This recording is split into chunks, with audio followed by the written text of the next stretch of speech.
Jadi kesibukannya Olimpiade dan ini ya, dan ngurusin rohani Katolik ya. Iya. Banget, udah ketua rohani religius.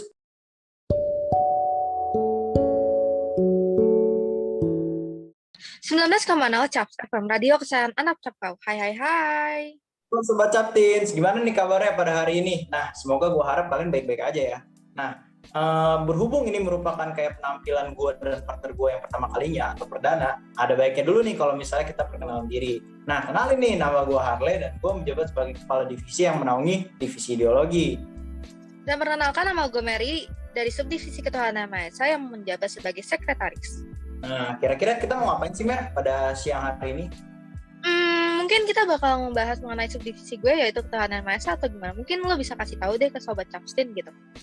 Oke, jadi bagi Sobat Capstin yang belum tahu ya, kita ini akan membahas subdivisinya Mary, yaitu subdivisi Ketuhanan Maha Esa atau enggak KME. Nah, kalau kita ngomongin subdivisi KME kan udah jauh-jauh ya dari namanya agama, religius gitu dan lain-lain. Nah, oleh sebab itu nih kita nih udah sama satu narasumber kita, yaitu kayak salah satu ketua keagamaan di SMA Negeri 19 Jakarta yang gak kalah kece sama kita kayak gitu. Nah, jadi bisa langsung aja nih kita panggil untuk ketua keagamaannya.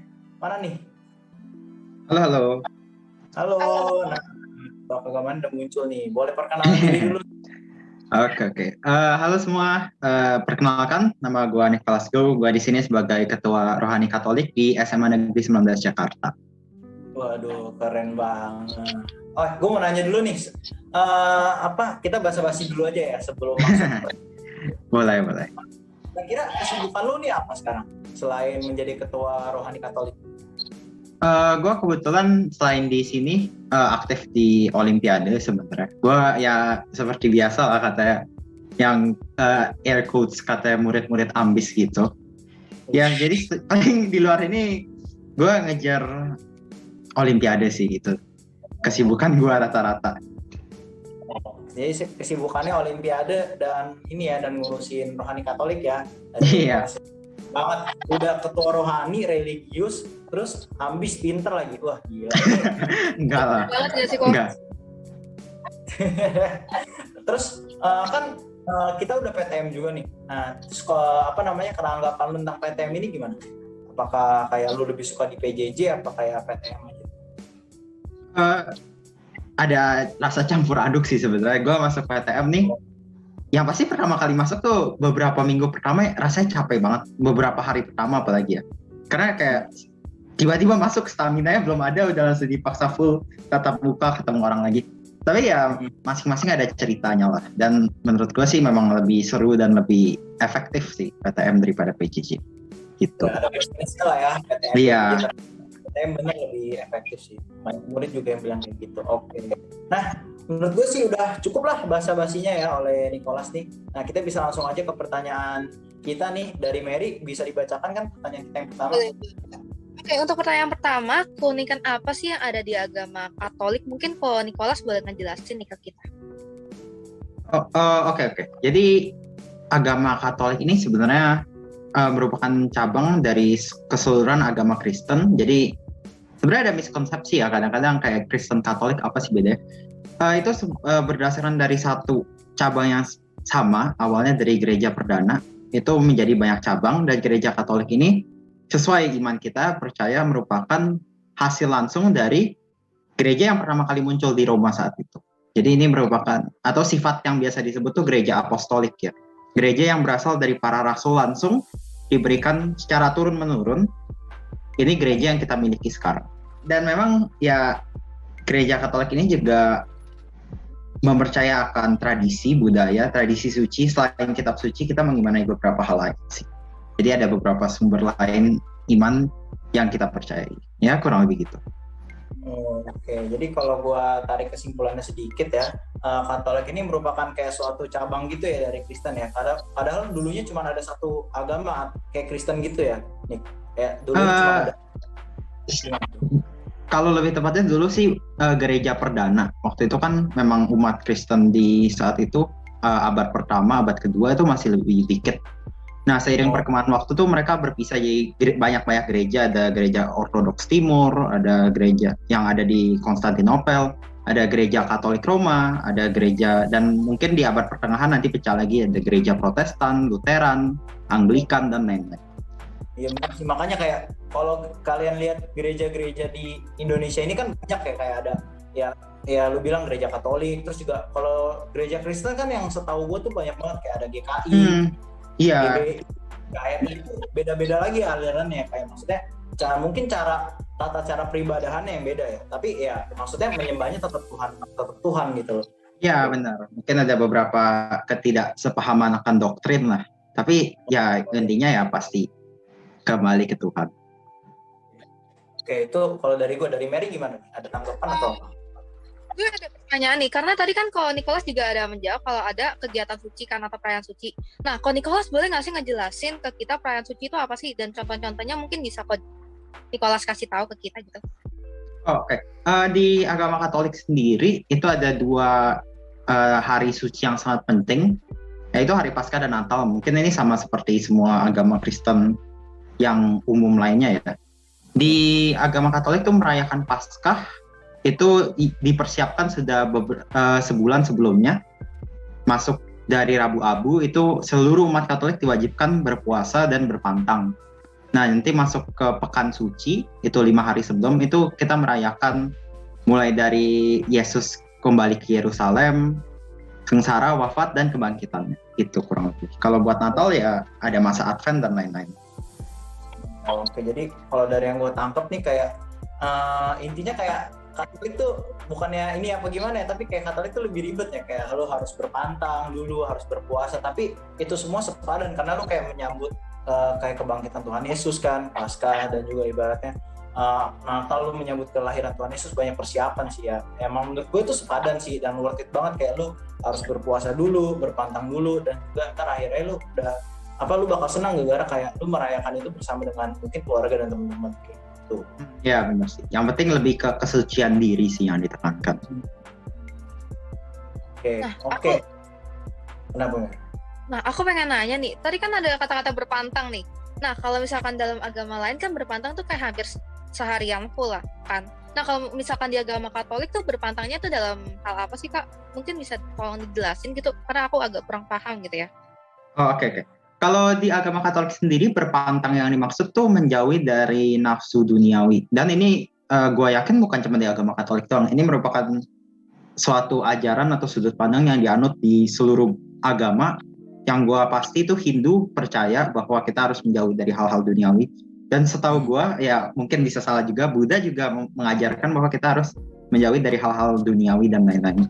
Nah, yang diajarkan dalam berpantang ini adalah kita harus menjauhi dari hawa nafsu kita sendiri, menguasai diri kita masing-masing gitu. Jadi dengan berpantang ini kayak ibaratnya tujuannya itu supaya kita lebih bisa mengendalikan diri kita sendiri, emosi diri kita dan lain-lain kayak gitu. Ya, itu poin bagus banget. Jadi selain berpantang secara materi, misalnya pantang makan daging dan sebagainya, kita juga bisa berpantang dalam emosi kita. Mungkin kita pantang memaki orang lain dan hal-hal seperti itu. Itu merupakan pantangan yang valid menurut gue. Jadi, ini berguna banget nih buat kayak orang yang nggak sabaran gitu ya nih, kayak maksudnya berpantangnya ya bener-bener kayak ibaratnya berpantang kayak sifat yang paling kita sering ngelakuin kesalahan lah, kayak sering makan. Kayak gue denger juga temen gue yang Katolik ada yang berpantang makan daging gitu, ada yang berpantang nggak buka HP cuman ibaratnya ya cuman beberapa jam doang gitu, nggak seharian kayak gitu. Oh ya, dan mereka bener-bener ini sih kayak niat banget gitu loh kayak berpantangnya, karena katanya kalau misalnya kalau misalnya ngelanggar ada hukumannya atau apa sih? Gue pengen tahu di situ.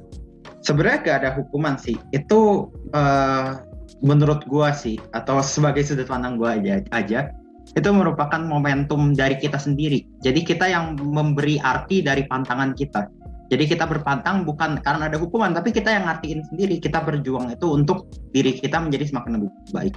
Jadi mungkin itu menurut gue kenapa banyak orang sangat kuat ya dalam berpantangnya.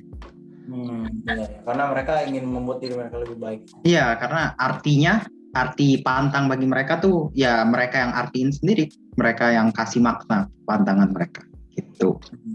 Oke. Kalau itu menurut gue sih udah cukup banget ya. Mungkin dari Mary nih masih penasaran nggak? Atau nggak ada tambahan apa? pengen berpendapat sih di sini. Apa? Karena apa ya? Tadi kan kalau Nicholas juga ngomong kalau misalkan pantang ini ada berbagai jenis kan. Nah menurut gue itu keren banget, tau gak sih? Karena bener banget kata lu tadi. Karena ini bisa menghilangkan sisi negatif kita nih, menjadi sisi yang lebih positif lagi. Dan itu keren banget sih. Mungkin bisa dicoba lain kali gitu ya. Bisa. Sabi Ya. sangat bisa. Cocok buat gua sih yang sering emosian harus berpantang emosian nih. Jangka waktunya berapa sih? Sampai pasca atau 30 hari atau gimana? Masa prapaskah itu dari yang kita sebut sebagai Rabu Abu. Jadi itu Rabu, itu biasa hari Rabu yang pasti. Itu dimana kita diajak untuk kembali bertobat, menyiapkan untuk menyambut Paskah, sampai ke Pekan Suci, sampai ke perayaan Paskah gitu. Oh, oke. Oke, itu mungkin udah cukup sih dari gue ya mengulitnya ya. Mungkin Mary bisa lanjut pertanyaan kedua atau Mary masih penasaran? Ya, silakan nih. Gak ada. Kayak udah cukup gak sih mendalami keunikannya gitu, kayak wah gila keren-keren banget gitu ya. Banget. Mungkin Gue baru tahu ya, kayak agama Katolik tuh begini, keren. iya sama. Saya juga baru tahu gitu ya. Jadi mending oke, kita next aja kali ya pertanyaan selanjutnya. Untuk pertanyaan selanjutnya, di saat kejadian apa sih kakak tuh bersyukur banget sama Tuhan? Mungkin bisa kakak kasih tahu kejadiannya itu apa gitu. Oke. Tapi ini agak sedikit ini dulu sih, harus ada background dulu. Ya, jadi agak ini ya, nggak langsung menjawab sih. Jadi kurang lebih gini. Buat tahun ini resolusi yang gue ambil, ya resolusi ini banget ya. Cuman ya kurang lebih resolusi tahun ini adalah untuk appreciate, menghargai perjuangan, menghargai kesedihan, menghargai sukacita, menghargai seluruh yang ada di hidup. Setiap detik, setiap waktu itu harus dihargai. Karena itu bukan hal yang gratis. Nah, hal ini nih gua dapat sesudah, sebenarnya bukan merenung juga sih, sesudah berpikir. Mungkin pernah nggak sih kita semua di sini bertanya-tanya kayak, kita hidup buat apa sih? Jatuhnya kalau kita ngelihat materi doang, apa yang kita peroleh kan ujungnya juga gak ada, the end. Apa yang datang dari tanah kembali jadi tanah, ya gak? Nah ini, dari pikiran ini gue berpikir, lantas buat apa sih kita hidup? Buat mati doang, jadi ngapain kita berusaha ini? Nah, atau ini merupakan suatu masalah yang udah umum banget ya, apa arti dari hidup? Dan banyak memang orang-orang bijak dan filsuf yang berpikir tentang hal ini. Dan gue sempat bukan baca juga sih, gue denger gitu. Jadi salah satu bukunya karya seorang filsuf terkenal, namanya Viktor Frankl. Jadi dia tuh merupakan seorang Yahudi di masa Nazi Jerman. Jadi dia masuk ke kamp konsentrasi. Di situ dia melihat orang-orang disiksa. Nah tapi dari sono dia bertanya, biarpun mereka udah disiksa sedemikian parah apapun, keluarganya dibunuh, mereka masih ingin hidup. Pertanyaannya buat apa? Apa arti hidup buat mereka gitu? Dari situ dia merumuskan sebuah hipotesis. Hidup itu bagaikan sebuah jumper, sweater yang harus kita rajut sendiri. Artinya, kita nggak bisa dapat artinya dari orang lain, dan kita nggak bisa dapat artinya dari orang tua, dari teman. Kita harus mengartikan itu sendiri. Atau dalam sebuah quotes dari seorang filsuf terkenal juga, Friedrich Nietzsche, dia bilang, tidak ada yang bisa membangun jembatan yang akan kamu lewati untuk melewati sungai kehidupan kecuali kamu sendiri. Nah dari situ gue mulai sadar bahwa memang yang bermakna tuh bukan hasilnya. Kalau kita ulangan kan ini, yang penting itu bukan hasil tapi proses gitu, biasa guru ngomong. Tapi ya menurut gue itu memang harus di-take secara literal dalam kehidupan kita. Karena kalau kita melihat pada hasil, kembali lagi semua yang akan dari tanah akan kembali dari tanah. Tapi kita lihat prosesnya, pengalaman yang kita dapat, teman yang kita temui, dan setiap detik hidup kita, semuanya itu harus diapresiasi. Itu gue bersyukur banget bisa dapat pola pikir seperti itu sih sebenarnya, kurang lebih gitu. Oke, jadi gue coba ambil kesimpulan ya dari apa yang kita ngomong. Jadi kayak lo itu benar-benar bersyukur banget karena resolusi lo ini kayak lo mendapat pola pikir baru lah, sudut pandang baru, dan juga ibaratnya cara berpikir yang baru, dan otomatis kayak ibaratnya lo kita lebih jadi dewasa, lebih jadi bijak gak sih, karena kan udah bertambah tua juga, udah bertambah umur juga. Nah, dan gue pengen garis bawah lagi tadi yang lu ngomong semua nih, gue juga ada catat dikit kan. Nah, gue suka banget apa yang lu bilang itu, kayak yang pertama, apa arti hidup. Kayak bener banget, gue yakin semua orang yang ngedengerin podcast ini, semua orang di SMA Negeri 19 Jakarta dan semua orang lah di dunia ini pasti pernah satu kali ataupun berkali-kali bertanya kayak, apa sih arti hidup? Buat apa sih gue hidup? Kenapa sih gue dilahirin kayak gini? Dan dan itu balik lagi ke diri kita gitu loh. Kayak kita itu mau mengartikan hidup itu ke kayak, ya udahlah gue tinggal mati, atau enggak kita mau membuat hidup kita lebih berwarna yang kayak Niko bilang tadi, kayak hidup tadi kalau itu hidup bagaikan sweater yang kita rajut sendiri kan. Jadi kayak ibaratnya gak ada yang bisa ngelakuin hal itu selain diri kita sendiri. Gak ada yang bisa ngerajut itu, gak ada yang bisa ngerajut pengalaman, ibaratnya tangis, tawa, canda tawa dan segala macam, itu cuma kita sendiri. Dan gue suka banget yang poin yang terakhir yang lu bilang, proses bukan hasil. Menurut gue banyak banget orang yang masih ngelihat hasilnya gitu loh. Kayak ibaratnya gue gak peduli gue gak peduli proses lu, kalau misalnya hasil lu 0 udah amat ya. Dan gue juga suka lagi yang lo garis bawah lagi tadi, apapun yang semua hal akan kembali ke tanah lagi gitu kan.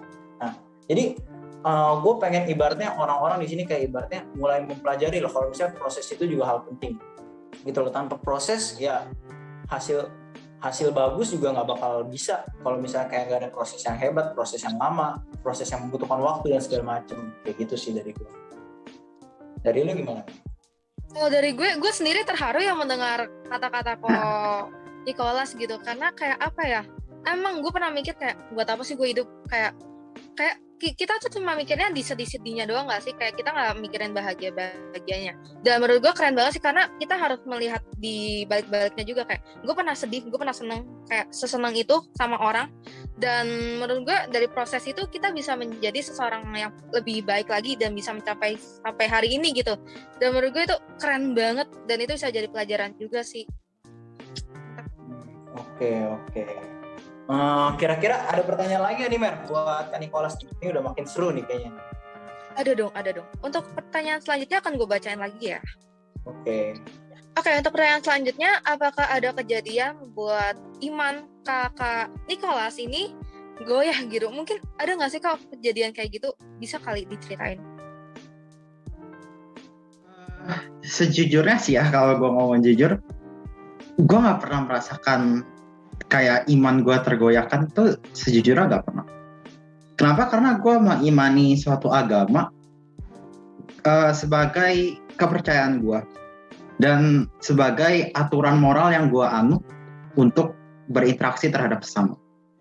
Dan memang mungkin bagi yang rada-rada skeptis, bagi yang alirannya ke situ, mungkin bisa ada yang menyebut itu seperti indoktrinasi. Tapi menurut gue bukan, karena iman gue, kepercayaan gue ini dibangun dari hubungan antara sesama dan antara Tuhan. Jadi mungkin di saat-saat nanti, ya gue nggak tahu juga, jika ada masalah antara sesama atau Tuhan, mungkin iman gue bisa goyah. Namun ya puji Tuhan sampai sekarang tidak ada masalah. Oke. Ya gue suka banget sini kayak ibaratnya lu benar-benar kayak ibarat gak ada kejadian yang buat iman lu goyah gitu loh. Nah, gue pengen jadi ini nih, kayak pengen garis bawahi omongan lu tadi. Ibaratnya gue pengen ibaratnya kita semua nih jadikan contoh apa yang Nicholas ngomong gitu. Kayak ibaratnya jangan gegara kalian udah, maksudnya kalian dikasih ujian gitu sama Tuhan, kayak kalian langsung ngedown, kalian langsung kayak aduh Tuhan tuh apaan sih gitu loh. Apaan sih, katanya Tuhan selalu ada buat kita. Ya Tuhan itu ada, tapi kalian aja yang menganggap Tuhan itu ada. Karena gue jujur juga pernah nonton video gitu ya, ada orang bertanya mengenai kayak ibaratnya ada orang bertanya kayak kenapa sih mana Tuhan itu, mana Tuhan gitu. Dia mempertanyakan keberadaan Tuhan gitu. Dan gue suka banget sama jawaban orang yang menjawab itu kayak Tuhan itu ada, cuman kamu doang yang gak datang kepada Tuhan kayak gitu. Dan itu sih yang gue suka kayak gitu. Ya, benar banget sih. Dari Mary mungkin ada tambahan atau apa?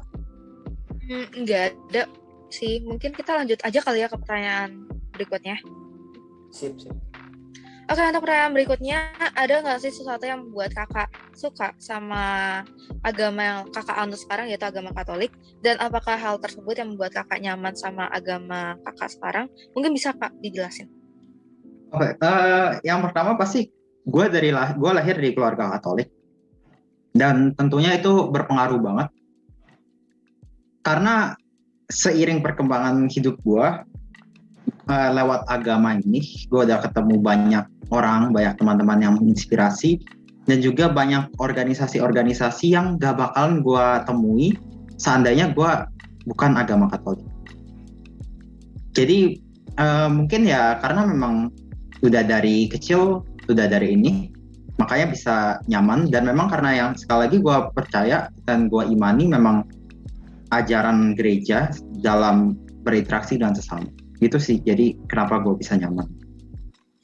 Jadi kalau misalnya gue garis bawahi nih, kayak ibaratnya lu udah dari kecil kan, ibaratnya maksudnya lu dari lahir pun mungkin udah diajarin kayak misalnya ajaran Katolik tuh kayak gimana, dan lu juga bilang kan lu dari keluarga Katolik gitu, dan dia sih benar-benar otomatis kayak itu bakal merefer kayak yang lu bilang tadi, kayak misalnya gue udah nyaman gitu loh, karena dari kecilnya pun lu kayak gitu. Dan lu bilang juga tadi kayak gue nggak bakal nemu organisasi-organisasi teman-teman yang menginspirasi kalau misalnya nggak ada agama Katolik. Ya itu menurut gue juga ibaratnya lebih ke arah takdir gak sih, kayak ibaratnya Tuhan itu udah mau lu kayak gini, Tuhan itu udah bakal kayak nempatin lu di sini, dan ya Tuhan itu udah percaya sama lu, dan Tuhan tuh percaya sama kita semua, dan tinggal kita doang sih yang yang tinggal kita doang yang melakukannya. Kita mau ngelakuin apa enggak, kita mau semangat apa enggak, gitu sih dari gue. Kalau dari Mary gimana? Dari gue nggak ada gitu, karena sangat-sangat buat tersentuh gitu ya. Pernyataan dari sekolah sini. Oke, dari Mary mungkin masih ada pertanyaan lagi nih, apa Masih gimana? ada, tapi sayangnya ini adalah pertanyaan terakhir kok. Oke, pertanyaan terakhir. Oke, langsung aja ya gue bacain. Untuk pertanyaan terakhir, kalau misalkan terjadi salah paham atau ada seseorang menjelekkan dari agama Katolik sendiri yang menjelekkan agama lain, apa sih pendapat atau tindakan yang Ko Nicholas lakuin gitu? Mungkin Ko Nicholas boleh kasih tahu gitu. Idealnya ya, kalau ini merupakan soal ulangan, pasti jawabannya itu kita menegur, terus kita kasih tahu dia yang benar dan lain-lain. Tapi sejujurnya, ini mungkin agak sedikit kontroversial ya. Saya punya pandangan yang rada-rada berbeda. Kalau ada orang yang menjelekkan agama lain, atau orang lain menjelekkan agama kita, atau nggak usah agama deh, apapun terkait diri kita, kepribadian kita, teman kita, status kita, dan lain-lain, filosofi yang gue angkat tuh selalu, ya biarin aja. Mereka, they are entitled to their own opinion. Mereka boleh punya opini mereka sendiri. Kalau mereka menganggap kita kurang baik, ya bebas. Toh memang opini mereka berpengaruh apa? Emang opini mereka membangun pribadi kita. Nah, jadi menurut gue ya gak masalah. Bagi gue ya, justru ketika seorang mengkritisi wajar.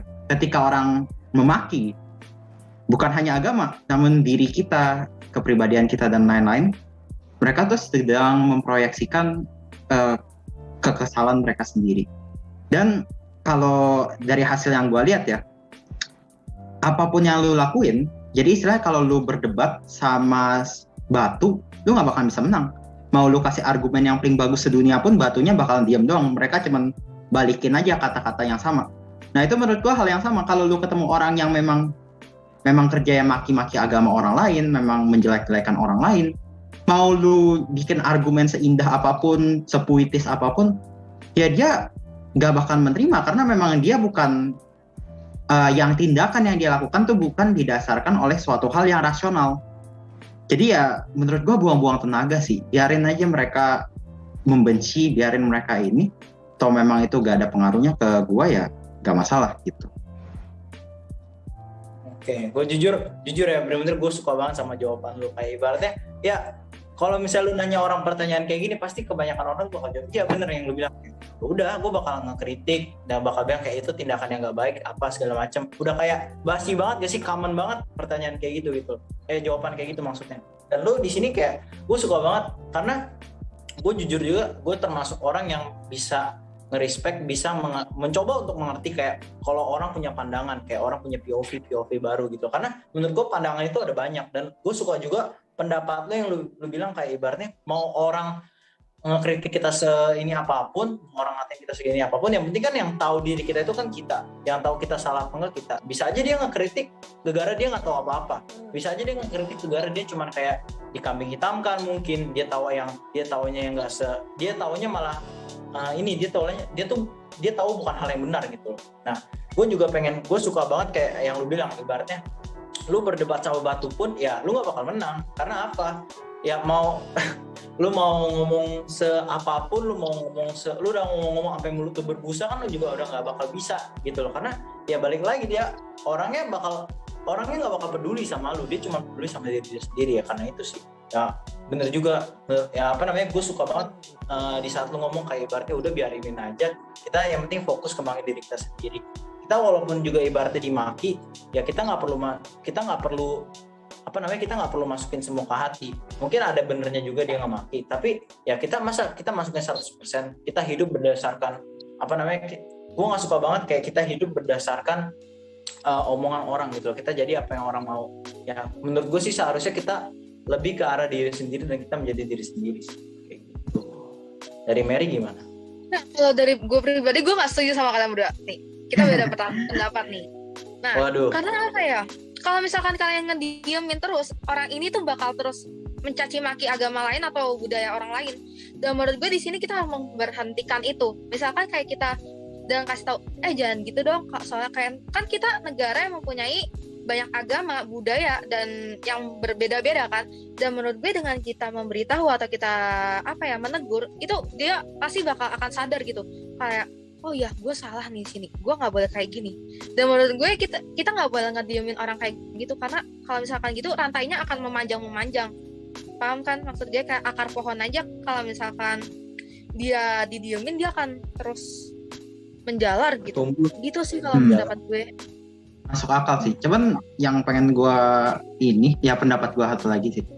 Ada beda antara kritik sama caci maki. Kalau misalnya kritik yang berlebihan tapi berdasar, silakan lu mau bilangin itu salah. Dan maksudnya kalau memang tindakan mereka didasarkan oleh sesuatu yang rasional, sesuatu yang masuk akal, dan pemikiran itu bisa lu pecahkan pakai argumen, silakan. Tapi kalau buat orang-orang yang irasional, tindakannya memang mencaci maki, tujuannya mau memecah belah, lu ngatain dia, oh kamu memecah belah negara, ya memang tujuan dia untuk menyebar kebencian. Kita ngomongin dia malah makin membara. Buat apa maksudnya buang-buang energi kita? Jadi gitu. Itu menurut gue sih. Kalau gue pribadi kayak lu udah ngejelekin orang tapi lu nggak mau introspeksi, kayak menurut gue buat apa? Kayak menurut gue lu apa ya? Aduh, kayak nggak seharusnya lu kayak gitu loh menurut gue. Dan mereka harus sendiri. Kalau menurut gue ya, gue merasa kayak ibaratnya lu dan Mary ini ada poinnya.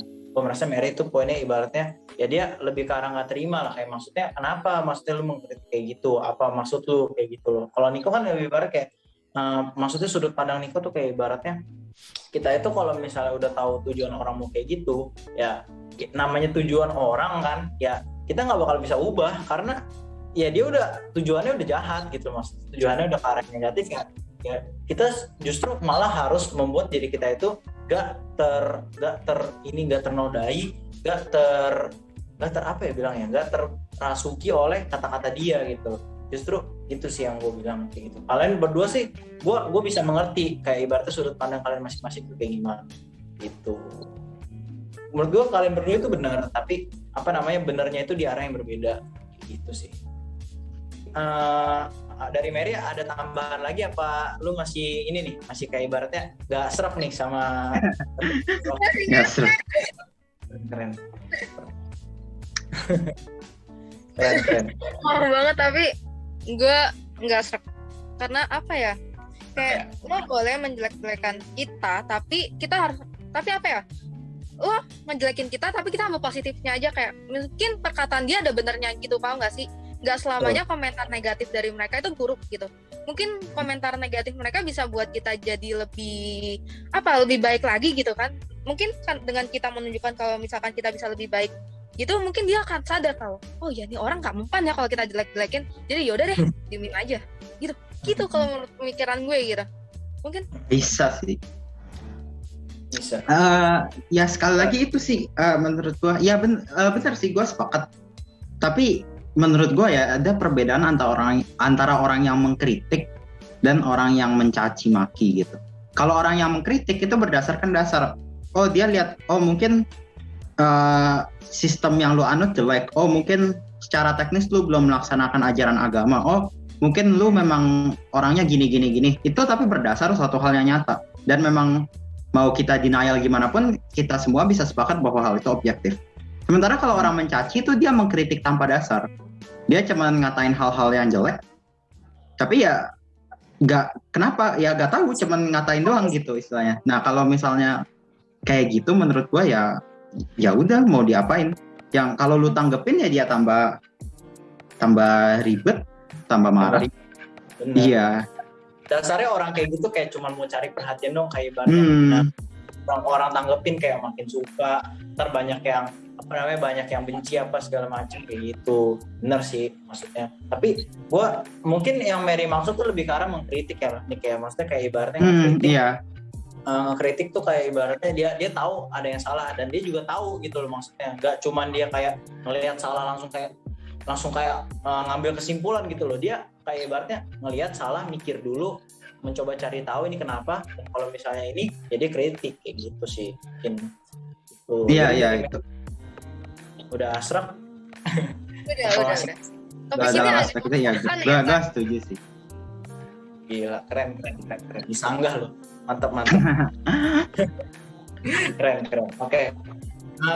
Tadi lu bilang kan Mer ya, ini pertanyaan terakhir ya. Oh iya benar banget. Sayang banget ya. Sayang banget nih Sobat Captains, kayaknya podcast kita pada minggu kali ini nih udah kelar. Tapi jangan sedih atau jangan rindu-rindu ya sama kita ya, karena kita bakal balik lagi di minggu depan lagi nih untuk nemenin kalian lagi nih selama beberapa waktu ke depan. Nah, tentunya dengan dengan narasumber yang gak kalah kecenya nih, dengan Konikolas kayak gitu. Oke deh, langsung kalau kayak gitu gua Harley Dan gue Mary. Sampai berjumpa di podcast selanjutnya. Bye-bye. Bye.